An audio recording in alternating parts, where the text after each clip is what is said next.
ഇന്നത്തെ വീഡിയോ വെണ്ടയ്ക്ക പൊള്ളിക്കുന്നതാണ്. അതിനായിട്ട് ഇതുപോലൊരു ചീനച്ചട്ടിയിലേക്ക് വെളിച്ചെണ്ണ ഒഴിച്ചു കൊടുക്കുന്നുണ്ട്. ഞാൻ അരിഞ്ഞു വെച്ച വെണ്ടയ്ക്ക അതിലേക്ക് ചേർത്ത് കൊടുക്കുന്നുണ്ട്. ഏകദേശം ഈ ഒരു നീളത്തിലാണ് വെണ്ടയ്ക്കയെല്ലാം അരിഞ്ഞെടുത്തിരിക്കുന്നത്. അപ്പോൾ അതിലേക്ക് ആവശ്യത്തിന് ഉപ്പും കൂടെ ചേർത്ത് നന്നായിട്ട് ഇതൊന്ന് ഫ്രൈ ചെയ്തെടുക്കണം. വെണ്ടയ്ക്കേൻ്റെ വഴുവഴുപ്പ് മാറുന്നത് വരെ നന്നായിട്ട് ഇളക്കി കൊടുത്തുകൊണ്ടിരിക്കണം. വെണ്ടയ്ക്ക കരിഞ്ഞു പോകരുത്. കരിഞ്ഞു പോയാൽ കറിയുടെ ടേസ്റ്റ് മൊത്തത്തിൽ മാറിപ്പോവും. അപ്പോൾ കുറച്ച് മഞ്ഞൾപ്പൊടിയും കൂടെ ചേർത്ത് നന്നായിട്ട് ഞാനിത് ഒന്ന് ഫ്രൈ ചെയ്തെടുക്കുന്നുണ്ട്.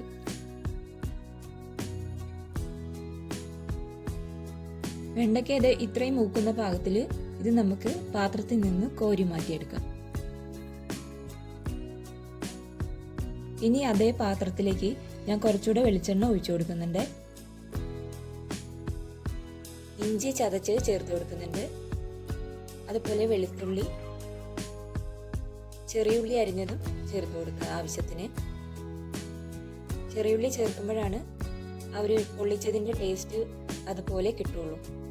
അപ്പോൾ ആവശ്യത്തിന് ചെറിയുള്ളിയും കറിവേപ്പിലയും ഒക്കെ ചേർത്ത് നന്നായിട്ട് നമുക്കിത് മൂപ്പിച്ചെടുക്കണം.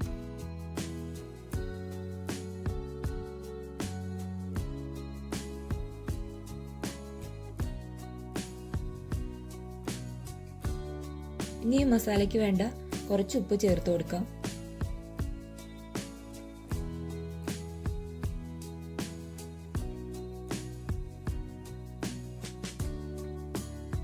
ഇനി ഇതിലേക്ക് ഞാൻ കുറച്ച് മഞ്ഞൾപ്പൊടിയും കൂടെ ചേർത്ത് ഇളക്കിയെടുക്കുന്നുണ്ട്.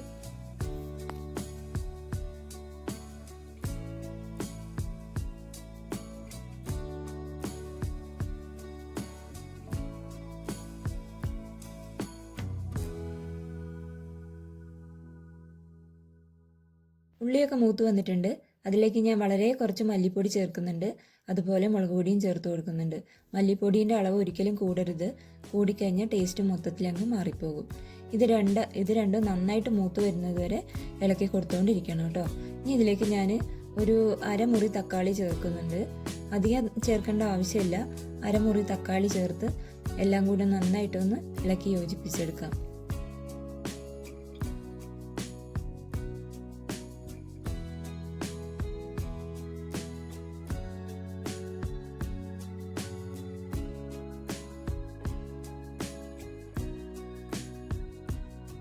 ഇപ്പോൾ തക്കാളിയൊക്കെ നന്നായിട്ട് അലിയാൻ തുടങ്ങിയിട്ടുണ്ട്. ഇനി ഞാനിതിലേക്ക് ചേർത്ത് കൊടുക്കുന്നത് വളരെ കുറച്ച് പുളി പിഴിഞ്ഞതാണ് ചേർത്ത് കൊടുക്കുന്നത്. അളവ് കൂടാൻ പാടില്ല. വളരെ കുറച്ച് വാളംപുളി പിഴിഞ്ഞത് ചേർത്ത് കൊടുത്തിട്ട് ഒന്നുകൂടെ ഇളക്കി യോജിപ്പിക്കുന്നുണ്ട്. നമ്മളിതിൽ തേങ്ങാപ്പാൽ ചേർക്കുന്നുണ്ടല്ലോ, അതിൻ്റെ ലാസ്റ്റുള്ള വെള്ളമാണ് ഇത് ചേർത്ത് കൊടുക്കുന്നത്. ഒന്നാം പാലൊന്നുമല്ല, ജസ്റ്റ് ഒന്ന് മിക്സ് ആവാൻ വേണ്ടിയിട്ട് ആ പാല് ചേർത്തിട്ട് നന്നായിട്ടൊന്ന് ഇതെല്ലാം കൂടെ ഒന്ന് സെറ്റായി വരട്ടെ.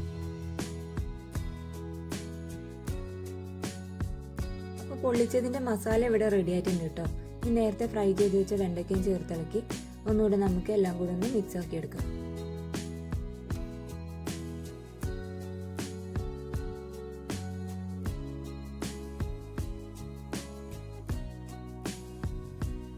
ഇതിലേക്ക് ഞാൻ കുറച്ചുകൂടെ വെള്ളം ചേർത്ത് എല്ലാം കൂടെ ഒന്ന് വറ്റിച്ചെടുത്തിട്ടുണ്ട്. ഈ സമയത്ത് നിങ്ങൾക്ക് ഉപ്പൊക്കെ നോക്കി നോക്കാം. ഉപ്പ് പോരാന്നുണ്ടെങ്കിൽ കുറച്ച് ഉപ്പൊക്കെ ഇട്ട് എല്ലാം ഒന്ന് സെറ്റാക്കി എടുക്കാം.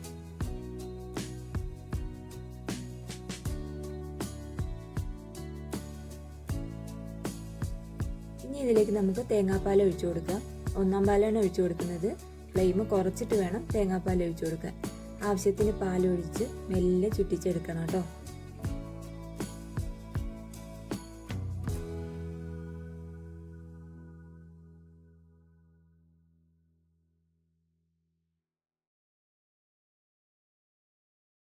തേങ്ങാപ്പാൽ ഫുള്ളും ഞാനിതിലേക്ക് ഒഴിച്ചു കൊടുത്തിട്ടുണ്ട്. ഇനി ചെറിയ തീയിലിട്ട് ഇത് ചൂടാക്കിക്കൊണ്ടിരിക്കണം. എന്നാലേ ഇത് സെറ്റായിട്ട് വരുള്ളൂ. ഫ്ലെയിം കൂടിക്കഴിഞ്ഞാൽ പിരിഞ്ഞു പോയ അവസ്ഥയായിരിക്കും കറി.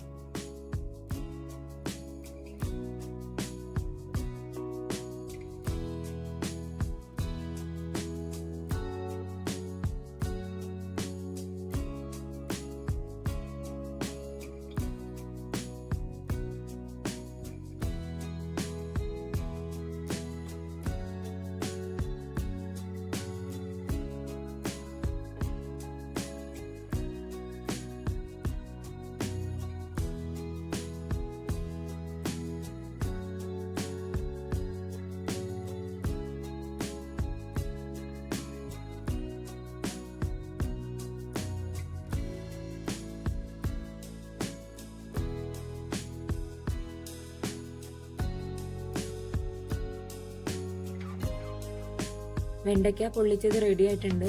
എല്ലാവരും ഈ റെസിപ്പി ഒന്ന് വീട്ടിൽ ട്രൈ ചെയ്ത് നോക്കുക. ലൈക്ക് ചെയ്യണം, ഷെയർ ചെയ്യണം, സബ്സ്ക്രൈബ് ചെയ്യണം.